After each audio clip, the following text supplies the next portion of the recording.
Hoje eu quero falar sobre um homem que deixou uma história, um homem muito expressivo, muito forte, uma pessoa que na sua época ele veio para trazer um grande impacto sobre o mundo. Quero falar um pouco sobre João Batista.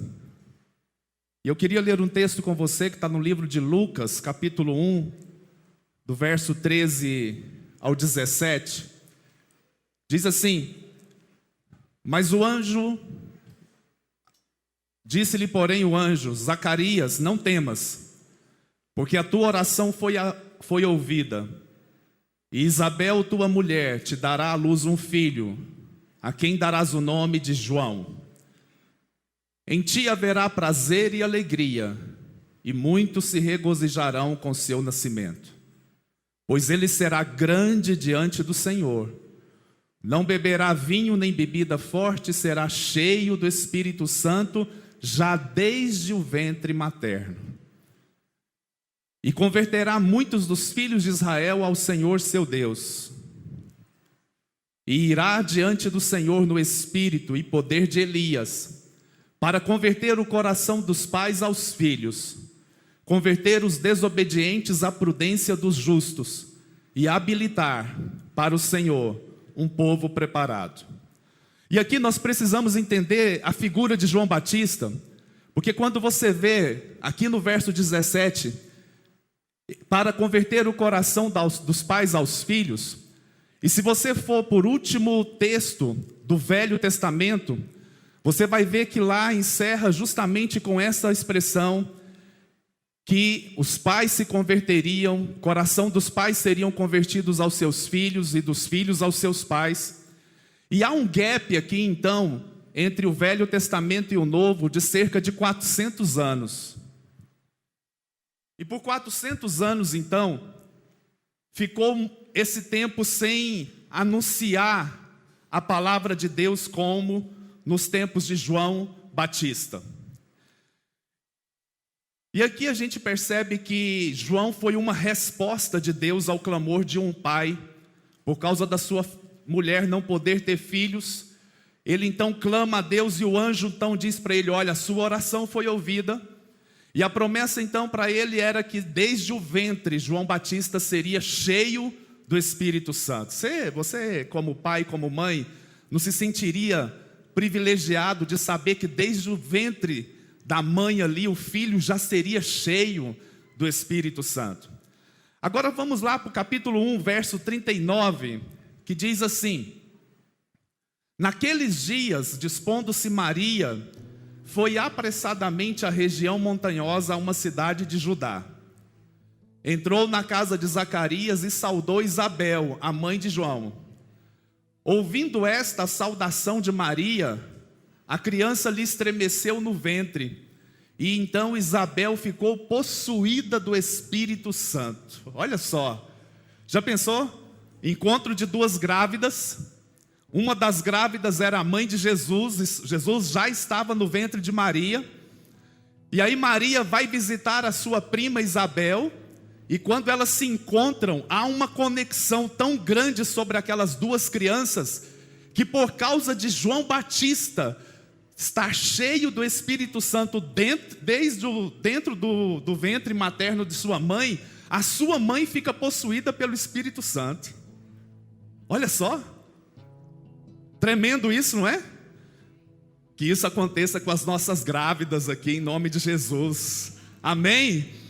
E aí continuando, verso 42, e exclamou: Bendita és tu entre as mulheres, e bendito é o fruto do teu ventre. E de onde me provém que me venha visitar a mãe de meu Senhor? Pois logo que me chegou aos ouvidos da tua saudação, a criança estremeceu de alegria dentro de mim. Bem-aventurada que creu, porque serão cumpridas as palavras que lhe foram ditas da parte do Senhor. É interessante esse texto, irmãos, isso me chama muita atenção. Nós não podemos ler a Bíblia e achar que isso daqui é um fato comum. Nós estamos falando de uma pessoa que desde o ventre recebe um chamado específico de Deus, E ele então faz com que aquela promessa que o anjo havia dado a seu pai verdadeiramente se cumpra. E então João, e ele é chamado de João Batista, justamente por causa do propósito que ele carrega na sua vida. João Batista então se levanta para anunciar o arrependimento do reino dos céus. E ele se torna um homem muito incisivo nas suas palavras, um homem muito firme nas suas colocações, ao ponto de chamar as pessoas de raça de víboras. Ele vira para as pessoas religiosas daquela época e fala para elas: vocês são raça de víboras, vocês têm que produzir frutos dignos de arrependimento. Tamanha era a convicção que João Batista carregava dentro de si, de quem ele era. E aí, podemos dizer então aqui que houve um encontro profético. Você pode dizer amém por isso? Eu acredito nisso. Um encontro profético entre João e Jesus. Da mesma forma como essa noite teremos e estamos tendo um encontro profético. O encontro de você com Jesus. O encontro de você com Jesus. O encontro de você com Jesus. Esse é o encontro profético da sua vida. É o dia que Deus escolheu para se encontrar com você. E por que não acreditarmos que Deus pode estar provocando um movimento aí dentro de você, no sentido de dizer: essa é a noite da sua vida. Você pode dizer isso para a pessoa que está do seu lado? Essa é a noite da sua vida. Amém, irmãos? E aí, João começa então a pregar um batismo de arrependimento. Vamos lá para Lucas capítulo 3, verso 3. Ele percorreu toda a circunvizinhança do Jordão, pregando o batismo de arrependimento para remissão de pecados. Veja bem, Jesus ainda não havia sido manifesto na sua totalidade, no sentido de começar a exercer o seu ministério. Mas João começou então a pregar um arrependimento do reino. Verso 7 até o verso 8. Dizia ele, pois, às multidões que saíam para ser batizadas. Olha só, as pessoas estavam saindo para quê? Serem batizadas. E o que João fala? Raça de víboras, quem vos induziu a fugir da ira vindoura? Imagina, Marcão, a piscina do batismo aqui, né?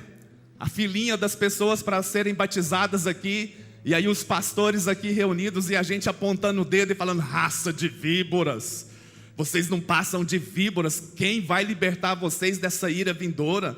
Essa era a pessoa de João Batista. Ele era diferente, ele carregava um espírito diferente naquela época. Mas aí ele se levanta então como uma voz profética, não apenas para batizar as pessoas, como seu nome ficou registrado, João Batista, mas sobretudo para anunciar um tempo de arrependimento. E o arrependimento, irmãos, nada mais é do que dizer para você o seguinte: olha, você precisa questionar a sua vida, você precisa questionar os seus comportamentos, e você precisa mudar de vida. E da mesma forma eu quero ser uma voz profética aqui nessa noite e dizer para você: você precisa mudar de vida. Aí você fala assim: pastor, eu estou na igreja, se eu estou na igreja é porque minha vida já está sendo mudada. Talvez, mas talvez você está debaixo de um espírito de religiosidade, no sentido de achar que o simples fato de vir à igreja é suficiente. Não é. De achar que o simples fato de subir aquelas escadas, ficar aqui por um período de tempo ouvindo um pastor, cantando uma música, dando a sua oferta, o seu dízimo, pronto, é suficiente. Não é. Você precisa ser transformado pelo poder da palavra de Deus. Você precisa se permitir ser tocado pelo poder de Deus na sua vida. E aí nós entendemos então que João Batista se levanta como sendo essa voz profética. E aí ele diz: olha, vocês precisam produzir frutos dignos de arrependimento. As pessoas precisam olhar para você e ver que você está mudando. Olha só o que ele diz, capítulo 3, verso 10. Então as multidões o interrogavam, dizendo: que havemos, pois, de fazer? É como se vocês virassem para mim e falassem assim: bispo, como que eu vou fazer então? Já que o Senhor está dizendo que não é apenas vir à igreja, subir aquela escada, participar de um culto, dar oferta, cantar louvores, o que eu devo fazer? Verso 11, respondeu-lhes: quem tiver 2 túnicas, reparta com quem não tem. E quem tiver comida, faça o mesmo. Ele está dizendo: larga de ser pão duro, larga de ser umbiguista, larga de olhar só para você e achar que a sua vida se resume em você e pronto. Está na hora de você olhar para o lado e abençoar pessoas que estão próximas de você. Está na hora de você pegar o que você tem e ajudar o próximo, porque cristianismo é isso, é prática. Religiosidade, você vai ali, levanta as mãos, adora, e a pessoa acha que você é uma pessoa perfeita, mas o que eu quero é prática. O que eu quero é o que sai da sua boca se transformando em verdade na sua vida. Então, se você tem 2 túnicas, reparta com quem não tem. Vai lá, pratique o cristianismo. Vai lá, fale que o amor de Deus está se manifestando na sua vida através de uma prática cristã saudável. Se você está vendo alguém que não tem comida, vai lá e ofereça comida para essa pessoa. Verso 12. Foram também publicanos. E os publicanos naquela época, eles eram mal vistos, porque eles eram os principais cobradores de impostos naquela época. E aí ele diz: mestre, o que nós havemos de fazer? Olha a resposta dele. Respondeu-lhes: não cobreis mais do que o estipulado. Larga de ser olho grande, larga de querer tirar proveito das pessoas por causa da profissão que você tem. Faça aquilo somente que lhe é devido.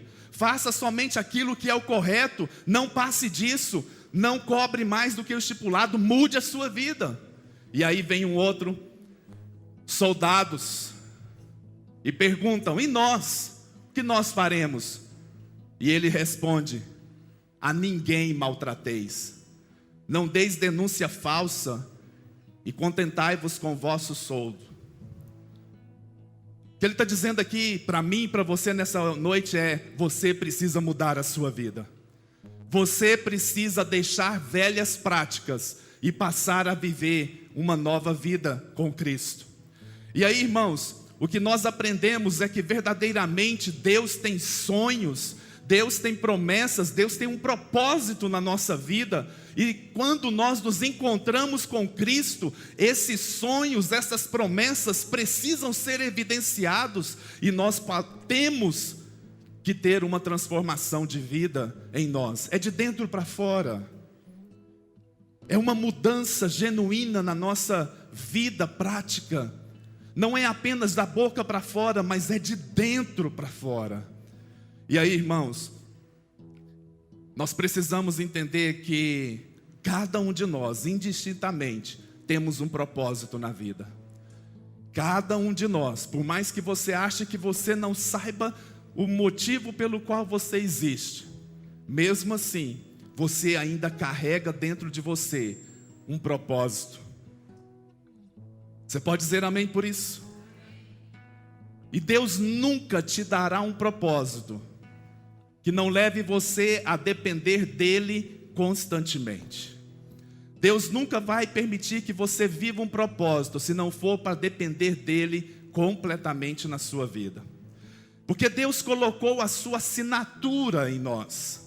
Quando Deus formou o homem ali no Éden, a Bíblia fala que ele fez o homem do pó da terra.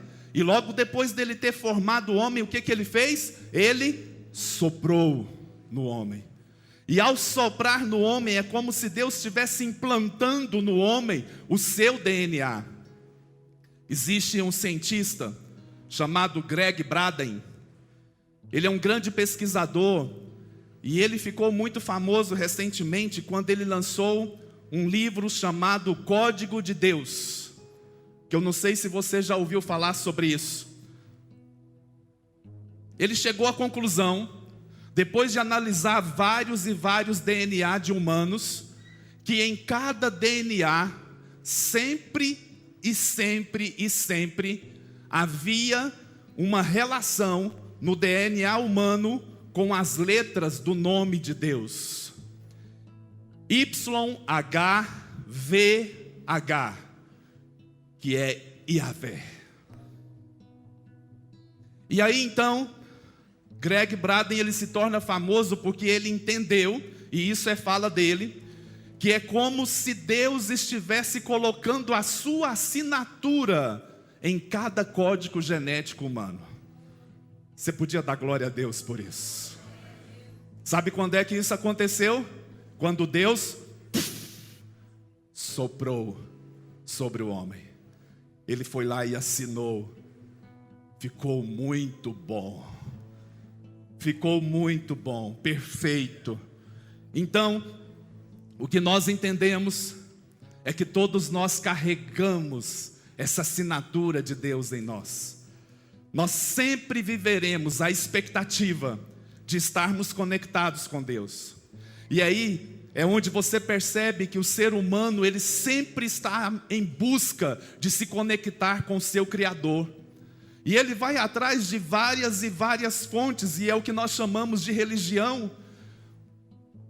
Algumas são levantadas de uma forma muito errônea, de uma forma muito distorcida da verdade, mas no fundo, é o homem tentando se conectar com seu Criador, é o homem tentando voltar a uma conexão primária ali com aquele que o criou.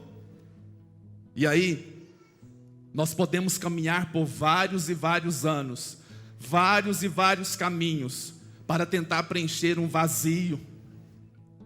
Talvez você está aqui hoje querendo preencher um vazio. Talvez você esteja aqui hoje querendo preencher algo que você não sabe nem que nome que você dá para isso.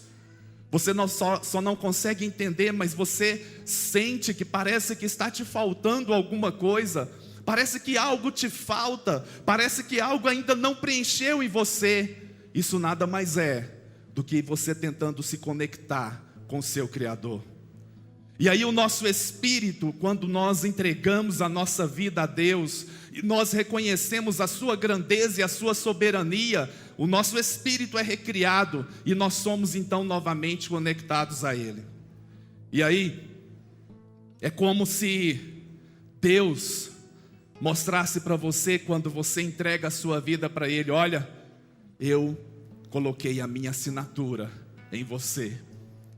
E agora que você está me sujeitando à sua vida, eu te coloco novamente no caminho.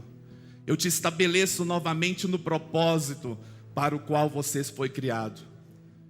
Haja vista que o próprio Jesus, quando Ele chega e começa a exercer o seu ministério, Ele solta uma das expressões talvez mais conhecidas por todas as religiões do mundo: eu sou o caminho, a verdade e a vida. Ninguém vem ao Pai se não for por mim. E aí a gente então vai perceber que qualquer tentativa humana de se conectar ao seu Criador, se não for através de Cristo, ela não vai dar certo, porque Ele é o caminho. Então a nossa busca por uma conexão com esse Criador tem que passar por Jesus Cristo, que é o caminho. E nós entendemos então que Deus hoje, Ele pode estar entrando na cena da sua história. Deus hoje, Ele pode estar entrando na sua vida, pegar tudo aquilo que está bagunçado, tudo aquilo que está sem forma, tudo aquilo que está caótico, e Ele pode colocar ordem, e Ele pode organizar as coisas. Ele pode pegar o vazio da sua vida, e Ele pode então preencher esse vazio, e essa existência sua pode ser então ativada por uma ordem celestial, aonde Ele esteja dizendo: eis que faço nova todas as coisas. Amém, irmãos? Por isso, eu e você, não temos como nós fugir. Nós precisamos estar conectados com a fonte, que é Jesus Cristo. Queria ler um texto com você agora, Mateus capítulo 11, verso 2.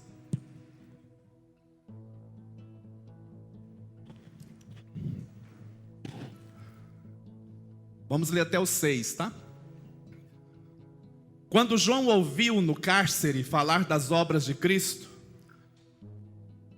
mandou por seus discípulos perguntar-lhe: és tu aquele que estava para vir, ou havemos de esperar outro?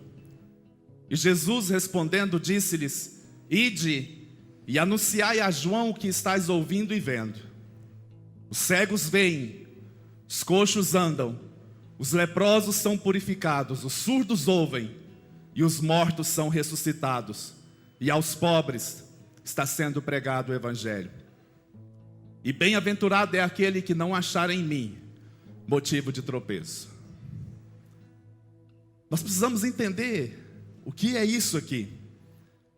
João aqui está numa prisão, porque ele vira para Herodes, e ele questiona Herodes, que era o rei naquela época, porque Herodes pegou Herodias, que era a esposa do seu irmão, e ele então a toma por esposa. E aí João Batista fala para ele: você está errado, você não pode fazer isso.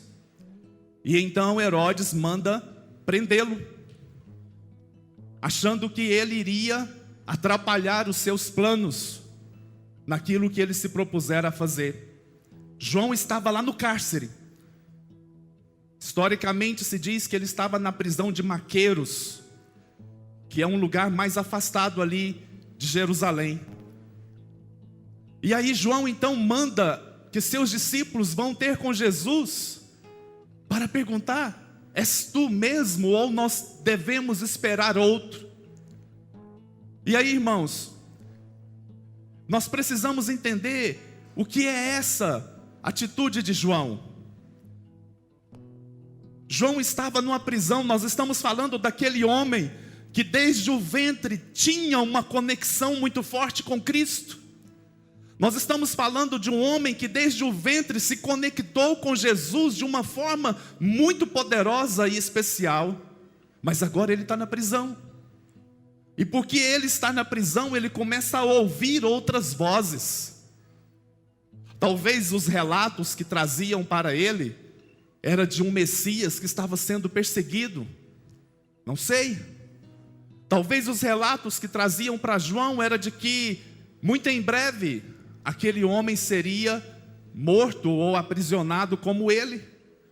Então talvez começou a pairar uma dúvida no coração de João sobre: será que é ele mesmo aquele com quem eu me conectei lá no ventre da minha mãe?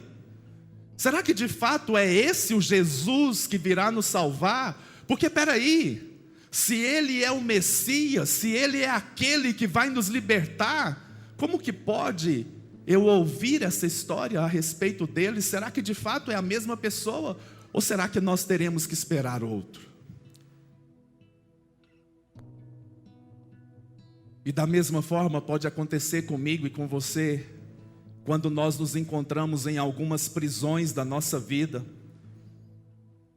Da mesma forma pode acontecer comigo e com você, quando no decorrer da nossa caminhada, nós já não nos lembramos de Deus como lembrávamos outrora. Pode ser que na nossa caminhada aí, pelas lutas e adversidades que estamos enfrentando, nós já não ouvimos mais a voz de Deus como antes. E nós então começamos a dar ouvidos a outras vozes, que não é a de Deus.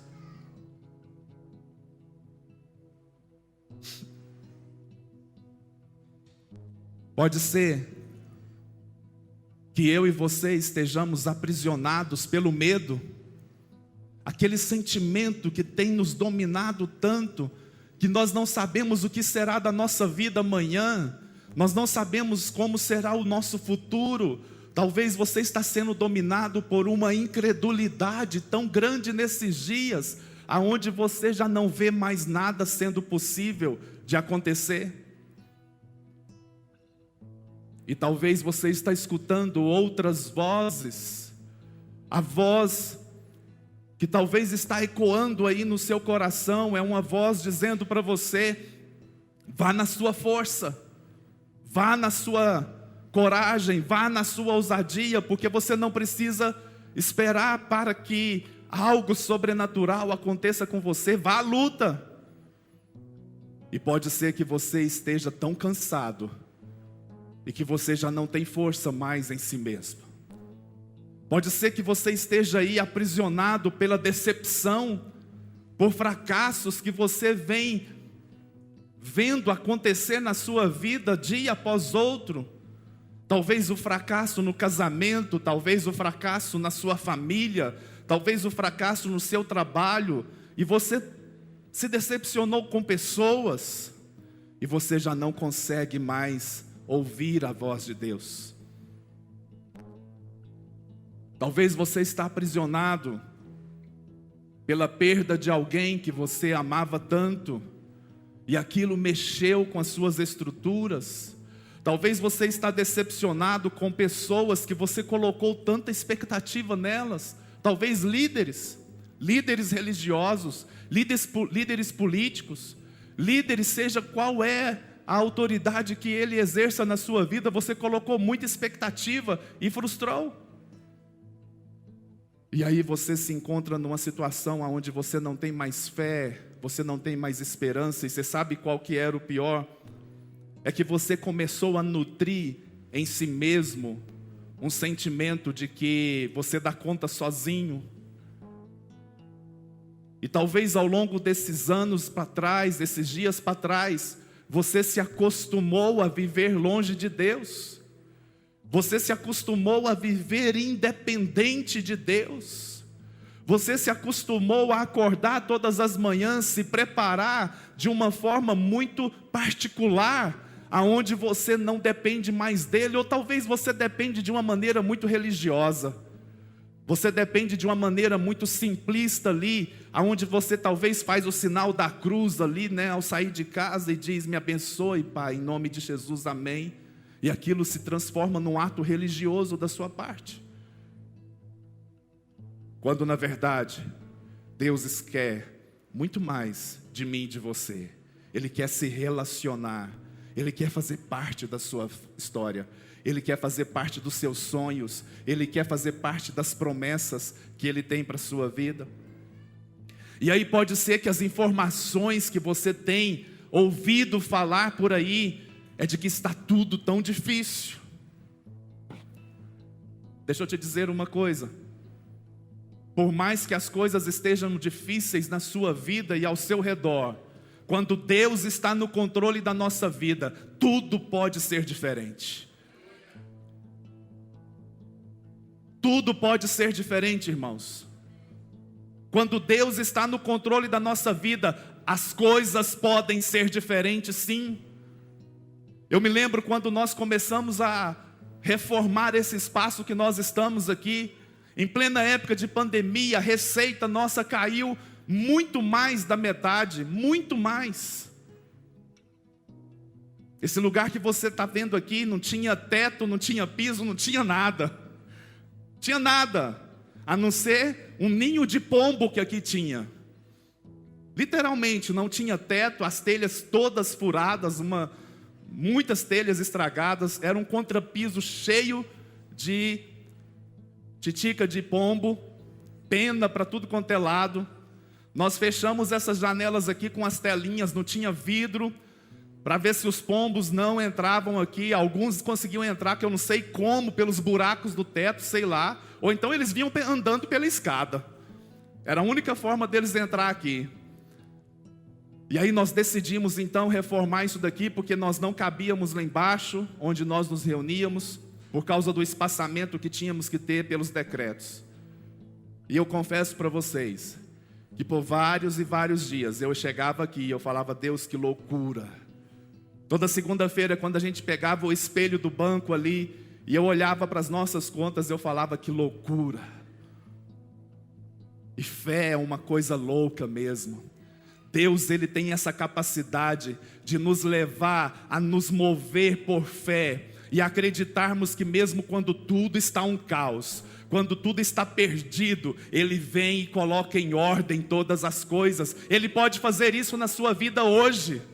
Ele pode colocar ordem na sua vida hoje. Porque pode ser que hoje a sua vida esteja tão bagunçada que nem você mesmo percebe o quão bagunçada está. Talvez você já conheceu Deus de uma forma tão pessoal, tão presente na sua vida em tempos atrás, e hoje você se acostumou em ser religioso. Hoje você se acostumou em frequentar a igreja, mas não ter mudança aqui dentro. Nós estamos falando de novidade de vida. E assim, se alguém está em Cristo, nova criatura é. As coisas velhas ficaram para trás, eis que tudo se fez novo.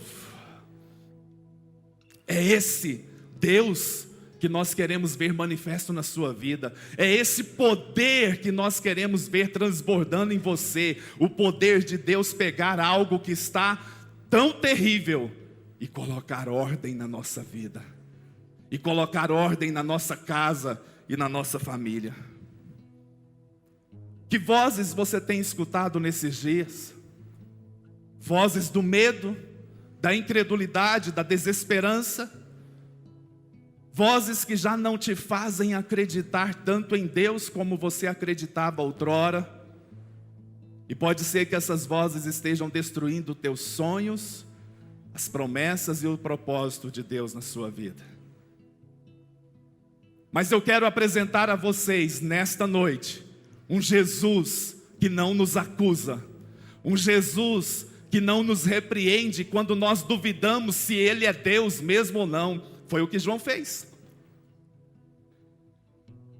João Batista, então, naquele momento de desespero ali, naquele momento de talvez perceber que a sua morte estava chegando, porque se você continuar lendo, você vai ver que Salomé, filha de Herodias, dança para o rei, e ela dança tão bem para o rei, que o rei fala assim para ela: olha, Salomé, se você quiser qualquer coisa, você pode me pedir que eu vou te dar, inclusive a metade do meu reino.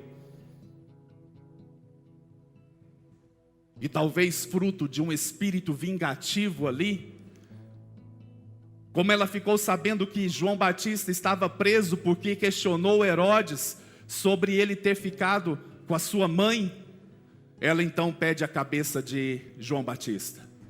E aí, como o rei havia prometido dar a ela qualquer coisa, o que ele faz? Corta a cabeça dele e manda servir a ela. Então pode ser que João Batista, naquele momento, ele está tão desesperado que ele não consegue discernir a voz do Mestre, a voz do Messias, que outrora havia falado tanto com ele. Talvez você esteja assim hoje. Talvez você esteja numa situação da sua vida que você não consegue ouvir a voz de Deus. Mas deixa eu te dizer algo. Abra seu coração. Deixa Deus falar com você hoje. Deixa Deus ministrar ao seu coração e que esse fogo então comece a arder dentro de você, porque Jesus está dizendo: olha, eu te respeito. Quando os discípulos então vão ter lá com Jesus e fala: Jesus, olha, é o seguinte, somos discípulos de João Batista, ele está lá preso, e ele nos mandou aqui para saber se verdadeiramente o Senhor é o Messias ou não. Talvez se você fosse Jesus nessa hora, você diria: mas o que João Batista está pensando? Como que pode ele que se conectou comigo lá no ventre da nossa mãe? Como é que ele pode duvidar? Como que ele é capaz disso? A que ponto que João Batista chegou?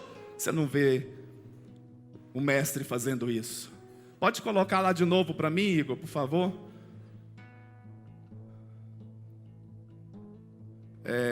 Mateus 11, do 2 ao 6. Quando João ouviu no cárcere falar das obras de Cristo, mandou por seus discípulos perguntar-lhe: és tu aquele que está por vir ou havemos de esperar outro? E Jesus respondendo disse-lhes: fale para João Batista o que vocês estão ouvindo e vendo. Espera aí um pouquinho. Eu vou começar a fazer coisas aqui agora. Vocês vão ver, vão ouvir. E o que vocês verem e ouvirem, corram para ele e conte o que vocês estão vendo e ouvindo. E qual foi? Os cegos veem, os coxos andam, os leprosos são purificados, os surdos ouvem e até os mortos são ressuscitados. E aos pobres o evangelho está sendo pregado. Falem para João Batista que eu tenho poder sobre toda a terra. Fale para João Batista que sou eu mesmo, o Messias, Yeshua HaMashiach, aquele que reina, aquele que opera milagres, aquele que transforma lares, aquele que cura enfermos, aquele que manifesta o meu poder. Falem para ele: sou eu, o dono de toda a terra. Jesus não falou para ele: peraí, cara, o que você está pensando da vida? Larga de ser um homem de pouca fé. Não. Ele começa a manifestar o poder dele ali na hora, fresquinha. Cura fresca. Era uma manifestação nova de autoridade. Os discípulos então veem aquilo, ouvem tudo aquilo e correm para João Batista dizendo: ei, é ele mesmo. É ele mesmo, ele é o mesmo. É aquele que você pregou para nós. Deixa eu te dizer algo para você. Esse Deus está aqui hoje. Esse Deus está aqui nesse exato momento dizendo para você: sou eu que quero operar um milagre na sua vida. Sou eu que quero transformar a sua casa. Sou eu que posso mudar o caos que você está vivendo, porque eu tenho todo o poder. Você pode dizer amém por isso? Você pode dizer para a pessoa que está do seu lado, diga assim para ela: ele tem todo o poder na sua vida. Amém, irmãos? E aí,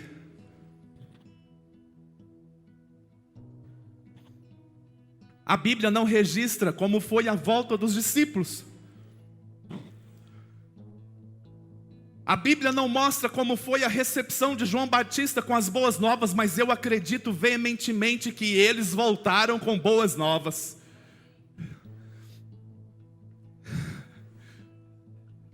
E aí, é como se pela fé eu visse João Batista tendo sua fé renovada, seu coração aquecido, e ele ouvindo novamente a voz de Deus. Queria que você ficasse de pé, por favor, no seu lugar. E eu quero encerrar lendo esse texto de João capítulo 10, verso 27. João, capítulo 10, verso 27. As minhas ovelhas ouvem a minha voz, eu as conheço e elas me seguem. As minhas ovelhas ouvem a minha voz, eu as conheço e elas me seguem. Hoje é um dia muito especial para nós. Hoje é o dia de somente ouvirmos a voz de Deus em nosso coração.